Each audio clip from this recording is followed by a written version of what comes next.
Hello, you guys, and we are live with Tuesday Tips here at Pure Plastic Surgery. I'm Dr. Vidal, and this is our weekly check-in. We go over different topics in plastic surgery, and I get to answer your questions. I'm back from vacation, so I'm refreshed, I'm energized. Let's go.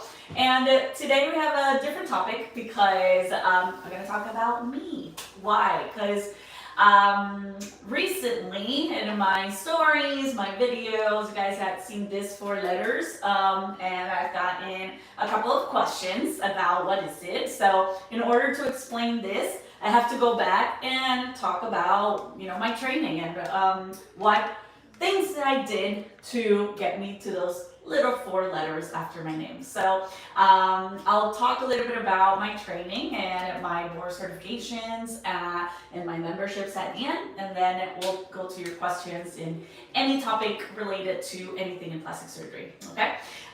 So I'm from Puerto Rico. You probably already know that if you follow me.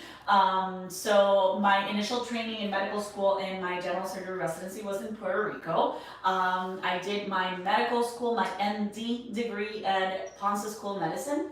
And then I went to San Juan to UPR's University of Puerto Rico to do my general surgery residency. That's 5 years. So medical school is 4 years after college. I did my college at UPR as well, University of Puerto Rico, in biology. And then 4 years of medical school.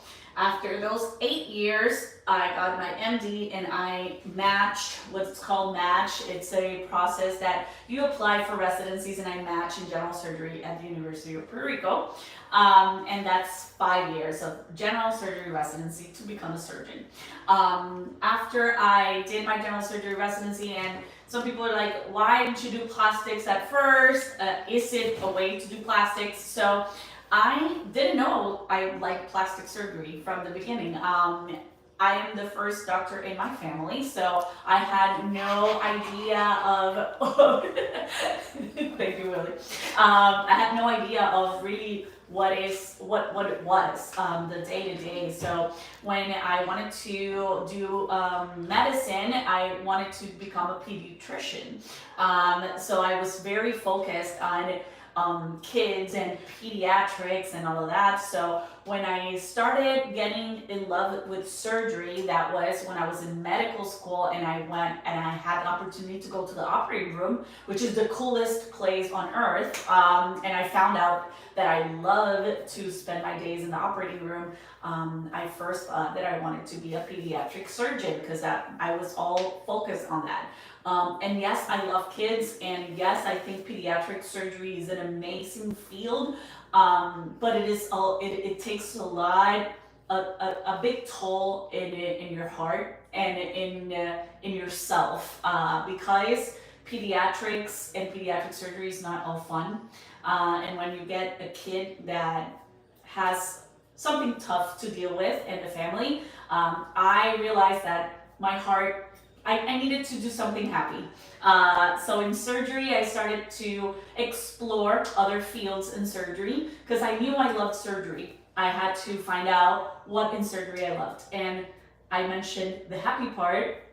I saw that plastic surgery was a very happy place. And happy not only because everything is fun and games, but because you took the patient and tried to get them back to, for example, weight loss. Let's get them back to their shape they wanted. In congenital anomalies, let's get them back to form and function. Reconstruction of trauma patients, of burns, of cancer, and it was bringing that patient back to their quality of life. So that's when I fell in love with plastic surgery, and I decided to do a burn surgery fellowship in the meantime because I love the reconstructive part of it. So after my general surgery residency, I spent a year at Jacobi Medical Center that is in the Bronx, New York, under Albert Einstein College of Medicine, and I did a year there in the burn ICU. I learned so much about the journey these patients and the reconstructive patients go through. I loved my time there, the nurses. I get to spend a year with them, which is not usual when you're in training. When you're in training, you're jumping 1 month in one area, another month in another. So to spend 1 year with the same people, it was I cherished that year a lot. They were very good for my training and for incorporating, which is my practice now, which is a lot of massive weight loss and reconstruction. So this year had to do a lot with that training in me. So after that, I had already matched. When I was in Puerto Rico, I had already matched for my plastic surgery fellowship. So this was a 1 year thing that I did in between. And then I moved to Miami. This is when I finally moved to South Florida.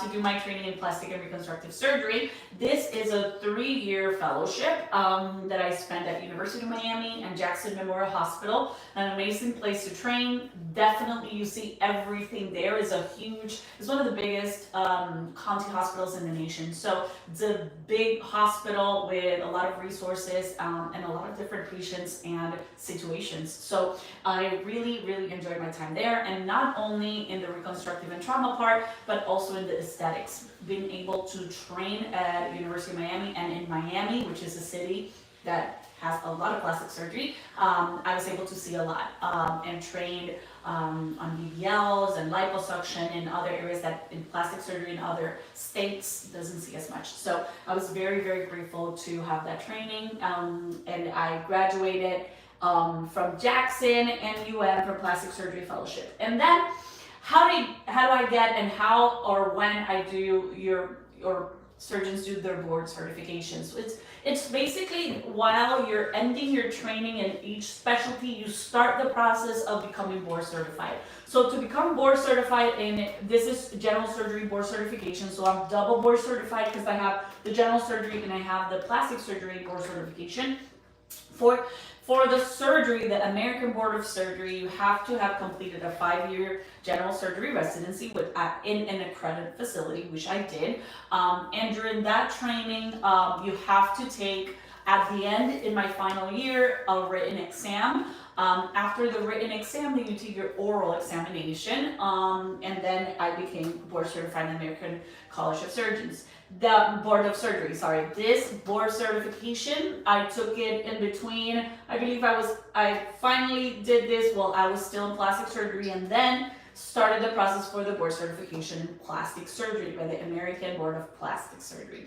Similar process in terms of you have to have a full training in plastic surgery in an accredited CGME, it's called, facility, which UM and Jackson Memorial Hospital is. I took my written exam on the plastic surgery board certification at the end of my training, and then for plastic surgery specifically, they're a little bit harder. So they make you collect your cases for an entire year while you're in private practice, and then you have to submit that to the board. So it's a 2-year event to finally get your board certification in plastic surgery. You submit that, they tell you which cases of that year case long they're going to examine you on. They ask everything on it: pictures, history and physical, consultations, blood work, everything you did on that patient, and they examine to see if, one, you were safe, if you did what's correct, if you treated the patient on the correct and the above standard on the treatment and procedure, and also on your results. So it's a very strict board certification process that I completed. And now that I have all of that, how and why I took the extra step to get those 4 letters. So you have to have all of this to apply for FACS, okay? Once you completed all of this, you apply to be a fellow of the American College of Surgeons, which is the big entity that includes all the surgeons, all specialties in the United States. So it's not only for plastic surgeons, it's for any surgeon, general surgeon, orthopedic surgeons, neurosurgeons, urologists, any surgeon in the United States can apply for this. You have to have the training, you have to have your board certifications, and you have to be in practice after your board certification for a year. Then they check not only your credentials, right? But also they check that you have hospital privileges, that you are at par in your hospital privileges, and you're ethical in your results. And after all of that, then you get an interview by a committee locally. So a committee here in Miami interviewed me, asked me a bunch of questions about my guidelines, my infectious control, how do I stay up par, what is my education, retraining, and keeping up to date in everything. So they're very, very strict. And finally, I was able to get this beautiful 4 letters after my name this year. So I'm super, super happy. That's like finally the cherry on top of all this training. And why is this important, right? Like what, it's not just to add 4 letters to my name. It's when you see that a surgeon puts this effort to get to all these certifications, tells you that their priorities are safety, ethics, and putting their patients first.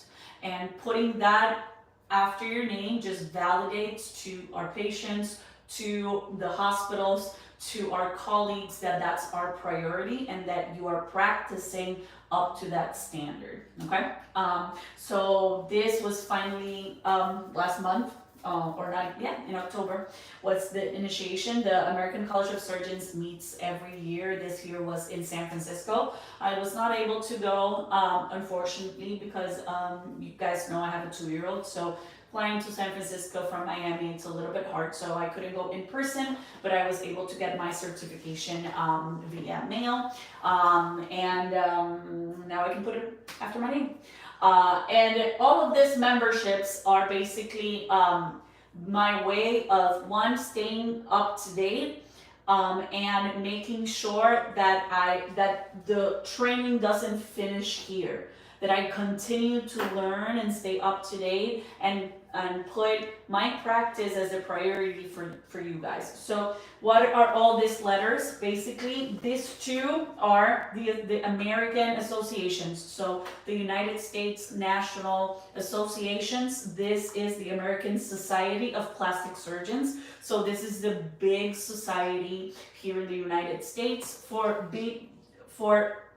For someone to be a member of ASPS, you have to be a board certified plastic surgeon. And they also check all your credentials and check all of that. So this one includes all plastic surgeons, not only aesthetics, but reconstructive, hand surgeons, pediatric plastic surgeons, and everyone. And then a member of this specific one for aesthetic. This ASAPS is the American Society of Aesthetics Plastic Surgery, which is like a subdivision of ASPS, which I'm a member of. The ACS, which I mentioned, it's the College of the American College of Surgeons, was the big entity for all surgeons. We have WAGS, which is the World Association of Gluteal Surgeons, as a surgeon that performs a lot of BBLs. I think it's extremely important that prioritizes this particular society because the standards on ethics, but also safety on this procedure and the seal of excellence on this procedure is done by WAGS. So that's why I'm very keen of this society specifically for this procedure that has such bad reputation, and it can be done safely and it's been shown. So that's why I continue to be a member of WAGS.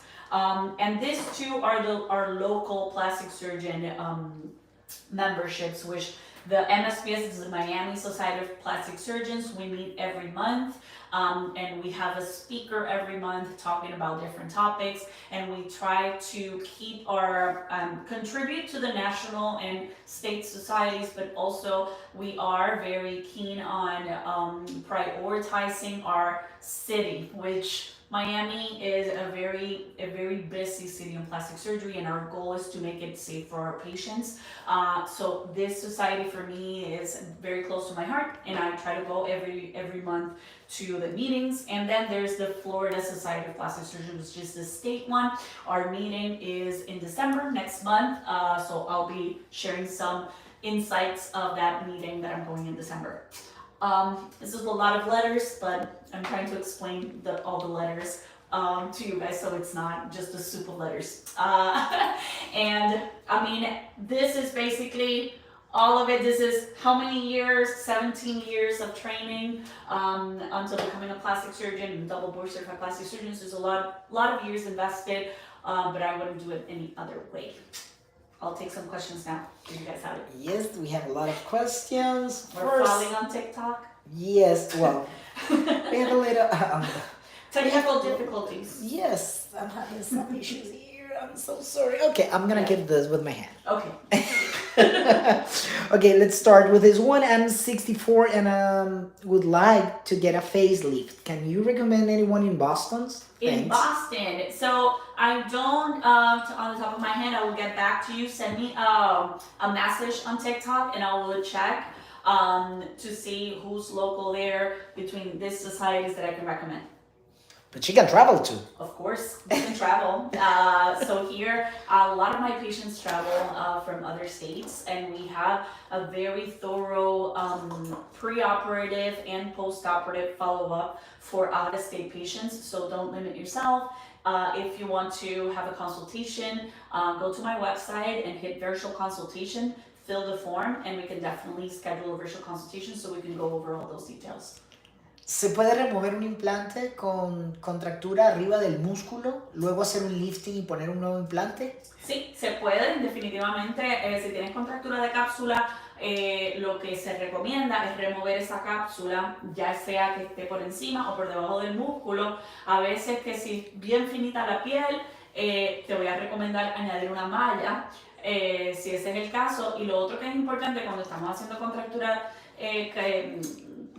cápsula, removiendo la cápsula por contractura, es cambiar el plano. So, es bueno entonces en ese caso poner el implante debajo del músculo para disminuir el riesgo de recurrencia. Ok, ¿se puede hacer fat grafting a los pechos? Sí, eso es un procedimiento. Actually, ayer hice uno que es verdad una opción muy buena para pacientes que no quieren implantes. Lo que sí, hay dos cosas que son sumamente importantes que las consideres cuando estás decidiendo hacer una transferencia de grasa a senos. Número uno, no va a tener un aumento significativo como con los implantes. La grasa en los senos no tiende a sobrevivir tanto como en otras áreas del cuerpo por la vasculatura. Así que la grasa que inyectamos para ver un cambio de un size de copa, hay veces que se necesita por lo menos 2 a 3 cirugías de transferencia de grasa. Y lo otro que es bueno considerar es que si se forman quistes de grasa por la transferencia que se hizo, a veces que en los mamogramas o en los ultrasonidos luego de seguimiento de cáncer de seno se pueden haber masitas que entonces hay que hacer biopsia para descartar. No es que la transferencia de grasa te vaya a dar un aumento de riesgo de cáncer, pero sí aumenta el riesgo de que tengas algunas masitas que no se sabe y haya que biopsiarlas para verificar. What's the highest weight range for a mommy makeover? So my highest weight, it's really a BMI limit. So BMI is body mass index, and it's a calculation using your weight and height. Because weight only if you are 7 foot tall is not the same as you're 5'2", right? So it's the BMI which is important. The max BMI for mommy makeover with me is 33.5, but I do recommend to try to get it as close or lower than 30. That decreases your complication rates and also improves your results. How long are you sleep during a BBL? So surgery, it's about 3 hours. It depends on if you have add-ons, what are the common add-ons for the BBL, arm lipo, thigh lipo, and of course your BMI, but usually around 3 hours. And then here, after surgery, you stay about an hour to make sure that everything is good before you're discharging home. Okay, can't wait until Friday. I'm having my surgery with you. That's awesome. I get to see you soon. Yeah. Coming on Thursday for pre-op. I'm super excited. Yep. And we have another thing here in TikTok is you still have openings for December? I do, but not too much. December is almost packed up. So if you're interested in a date in December, give us a call today because there are very, very few. Yeah, like 5. Yeah, I don't know. Like one hand. Okay, and there's a promo this month Yes, okay. This month, if you want to hear more about it, it's on BBL surgeries and it includes a kid. So give us a call, okay? And it's only for this month. Go in the virtual consultation, go in our website, give us a call so you can learn more about it. I will have a consult virtual with you, Morenita. Ah, me encanta. Dr. Vidal, do you perform brachioplasties? I do. That's one of the surgeries I perform most commonly, very, very much. I do a lot of massive weight loss patients, so I do a lot of brachioplasties. Actually, tomorrow I have a trifecta, which is breast, tummy, and brachioplasty. So yes, I do it fairly common. I think the thing that I do a little bit different than most surgeons is the position of the scar. I try to put the position of the scar in the less visible area. Most surgeons put the scar very high on the arm so it's more visible. I try to put it in the lower inner arm so when you're like waving you don't see it as much, and also it's hidden when your arm is against your body. Okay, awesome. So thank you so much you guys for the questions. Don't forget about the BBL promo. Give us a call. I'll see you guys next week on Tuesday Tips. You like my turkey? See you guys. ¡Llegó el pavo!